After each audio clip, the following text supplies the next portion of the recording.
Good morning students. आज हम लोग बैटरी और सेल के बारे में बात करेंगे। जैसा कि आप लोग जानते हैं कि बैटरी और सेल एक ऐसी युक्ति है जो बिजली के न रहने पर हमको एक इलेक्ट्रिकल एनर्जी देती है। तो इस चैप्टर में हम लोग बैटरी और सेल के बारे में बात करेंगे। तो आगे हम लोग बात करते हैं बैटरी और सेल के बारे में। इस चैप्टर में हम लोग क्या पढ़ेंगे? To know about cell and other power source, मतलब कि इसमें हम लोग सेल और अदर पावर सोर्स के बारे में बात करेंगे, जो दूसरे पावर सोर्स हैं जैसे जनरेटर हैं या सेल हैं, बैटरी हैं, इसके बारे में बात करेंगे। To know classification of battery, battery के वर्गीकरण के बारे में जानेंगे। Basic unit of battery, battery के बेसिक यूनिट के बारे में भी बात करेंगे। पावर सोर्स, पावर सोर्स क्या है? Device that produce electricity are generally termed as power source. These power source produce electricity by converting some form of energy into electrical energy. कहने का मतलब है कि पावर सोर्स है क्या है कि एक एनर्जी को दूसरी एनर्जी में जो कन्वर्ट कर देता है, या एक एनर्जी को जो दूसरी इलेक्ट्रिकल एनर्जी में कन्वर्ट करता है, वो पावर सोर्स होता है। Cell, A device which can change chemical energy into light energy is called cell।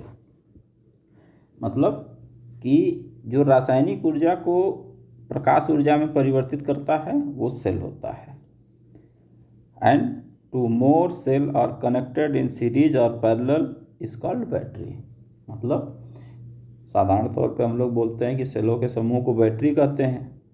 अब सेलों का समूह दो प्रकार का होता है, श्रेणी होता है और समांतर होता है। श्रेणी में भी जोड़ दीजिए या समांतर में जोड़ दीजिए तो उसको बैटरी बोलते हैं, मतलब सेलों के समूह को बैटरी बोलते हैं। दीज आर टू टाइप्स, इन सेल के दो प्रकार हैं। कौन कौन? प्राइमरी सेल और secondary cell. Primary cell, primary cell this use the chemical within its to it start the action of energy conversion, which converts chemical energy into electrical energy.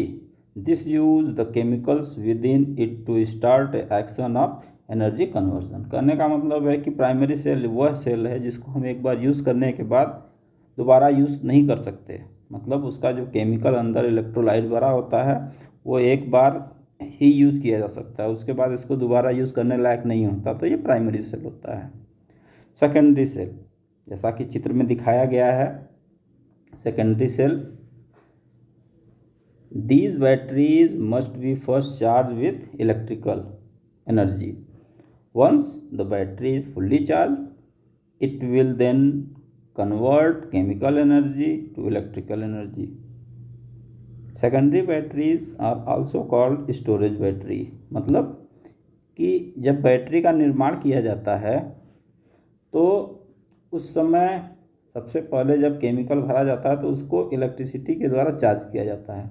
मतलब एक बार इसको पहले चार्ज ही करना पड़ता है। ये आप सेकेंडरी बैटरी देख रहे हैं कि एक बार इसको चार्ज करना पड़ता है। चार्ज करने के बाद इसको हम लोग यूज़ करते हैं और ये इसके अंदर जो इलेक्ट्रोलाइट भरे होते हैं वो इलेक्ट्रोलाइट इलेक्ट्रिक एनर्जी को में हमको मिलते हैं। मतलब ये केमिकल एनर्जी को इलेक्ट्रिकल एनर्जी में कन्वर्ट कर देता है।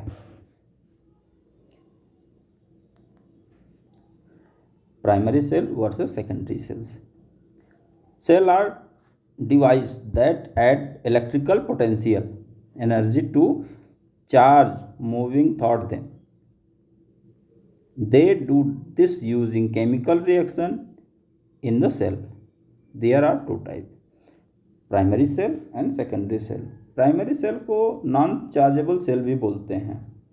मतलब ये देखिए, इसमें non chargeable cell, once the cell gives up all its energy, जब एक बार ये पूरी एनर्जी दे देता है तो दोबारा इसको चार्ज करके यूज नहीं किया जा सकता। इसको हम लोग डिस्ट्रॉय कर देते हैं। एग्जाम्पल के लिए जिंक कार्बन सेल, ये सब आप लोग यूज़ भी किए हैं। घड़ी में बैटरी लगाते हैं और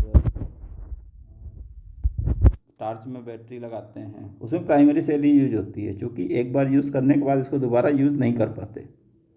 सेकेंडरी सेल को रिचार्जेबल सेल भी बोलते हैं। Once the cell give up all energy, यदि ये पूरी एनर्जी दे देता है तो इसको इलेक्ट्रिक चार्जर द्वारा इसका केमिकल रिएक्शन करके फिर से इसका एनर्जी स्टोर किया जा सकता है, इसलिए इसको बोलते हैं सेकेंडरी सेल। मतलब इससे हम बार बार कई बार चार्ज करने के बाद कई वर्षों तक हम इसको दोबारा यूज कर सकते हैं। जैसे एग्जांपल दिया है जिंक कार्बन सेल, जो कार में लगती है, इन्वर्टर के साथ जो बैटरी लगती है वो बैटरी सेकेंडरी बैटरी होती है। इसको हम लोग चार्ज करके बार बार यूज करते हैं। The cell, a cell consist of a pair of metal strip called electrodes and dipped in chemical solution called electrolyte. जैसा बताया जा रहा है कि जो बैटरी या सेल होते हैं उसमें दो मेटल स्ट्रिप होते हैं। कौन कौन? एक होता है एनोड और दूसरा होता है कैथोड। एनोड पर पॉजिटिव चार्ज होता है, कैथोड पर नेगेटिव चार्ज होता है। इसको जैसा चित्र में दिखाया गया है कि ये देखिए इसमें एक केमिकल भरा हुआ है, केमिकल सोल्यूशन, और ये इसका संपूर्ण बैटरी का कंस्ट्रक्शन है। ये एनोड है, ये कैथोड है। एनोड पर पॉजिटिव चार्ज, कैथोड पर नेगेटिव चार्ज। यहाँ इसको लोड दिया गया है, एक बल्ब लगा दिया गया है। तो क्या होता है कि जब हम इसको लोड के रूप में कुछ भी, चाहे बल्ब हो, रेडियो हो, टॉर्च हो, कुछ भी देते हैं, तब ये आपस में रिएक्शन करता है। रिएक्शन करने के बाद यहाँ एनर्जी जनरेट होती है। जो कौन सी एनर्जी होती है? इलेक्ट्रिकल एनर्जी होती है या लाइट एनर्जी होती है। Primary and secondary cell. Primary cell are those which once fully used has to be thrown out और डिस्ट्रॉय। जैसा कि पहले बताए कि प्राइमरी सेल को जब पूरा यूज़ कर लेते हैं तो उसको फेंक देते हैं, दोबारा यूज़ नहीं करते। This is because the electrode and electrolyte used in this type of cell can not be reused. इसको दोबारा यूज नहीं कर सकते, इसके इलेक्ट्रोड और इलेक्ट्रोलाइट को। Secondary cell are those which once use can be reuse by charging them. मतलब एक बार इसको यूज़ करने के बाद चार्ज करके दोबारा यूज़ कर सकते हैं। Hence secondary cell are rechargeable cell. इसको रिचार्जेबल सेल भी बोलते हैं। Generally the electrolyte used in secondary cell in liquid form. मतलब इसमें जो इलेक्ट्रोलाइट भरा जाता है वो लिक्विड के रूप में भरा जाता है। और the major unit of cell और बैटरी इन एम्पियर आवर। मतलब इसकी जो कैपेसिटी होती है वो एम्पियर आवर में होती है। मतलब कि यदि बैटरी की एम्पियर आवर 1 एम्पियर की बैटरी है तो इसका मतलब होता है कि यदि ये 150 एम्पियर की AH की बैटरी हो तो इसका मतलब होता है कि यदि हम 1 एम्पियर पावर को कंज्यूम करेंगे तो ये 150 घंटे चलेगी। और यदि 150 एम्पियर करंट को यूज़ करेंगे तो वो 1 घंटे तक बैटरी बैकअप देगी। ये बैटरी की जो कैपेसिटी होती है वो एम्पियर आवर में व्यक्त करते हैं। जनरली बैटरी पर सब लिखा रहता है। Dry and wet cell. The electrolyte can be in liquid form और paste form. Cell with paste form electrolyte are known as dry cell.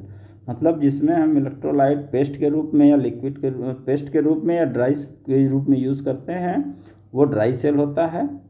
Cell with liquid form of electrolyte is called wet cell. यदि जिसमें हम liquid के form के रूप में use करते हैं उसको वेट सेल या गीला सेल कहते हैं। Dry cell and batteries.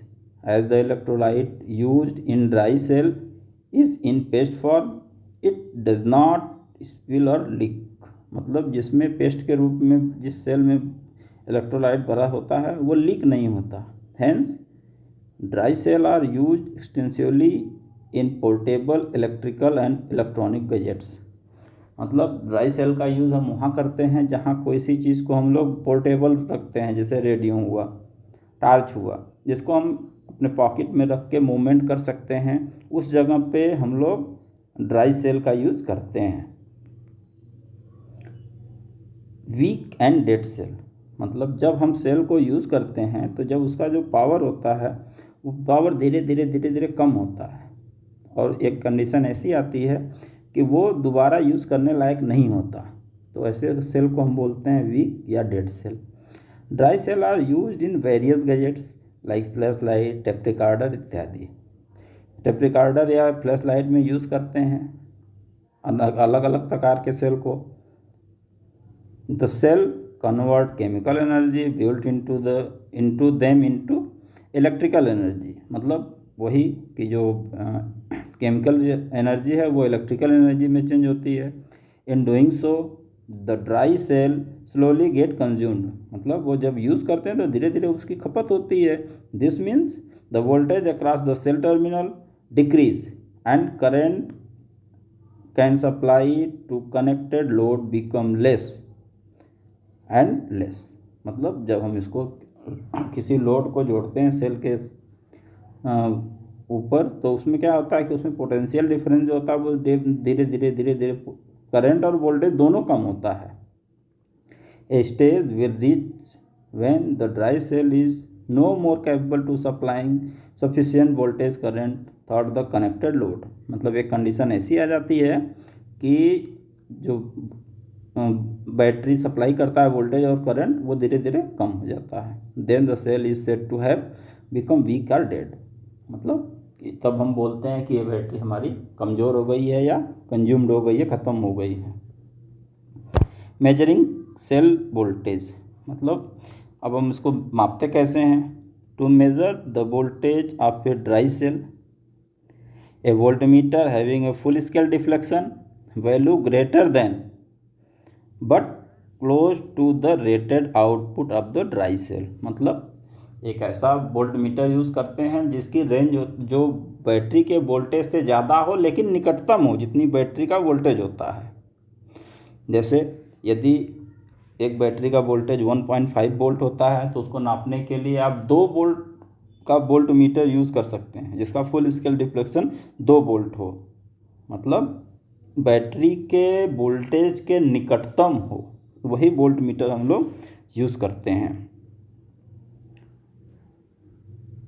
Should be used also a meter minimum measurable value, मतलब वही कि जो हमारा जो वोल्टेज होता है वो निकटतम हो और उसके मान को एग्जैक्ट माप सके।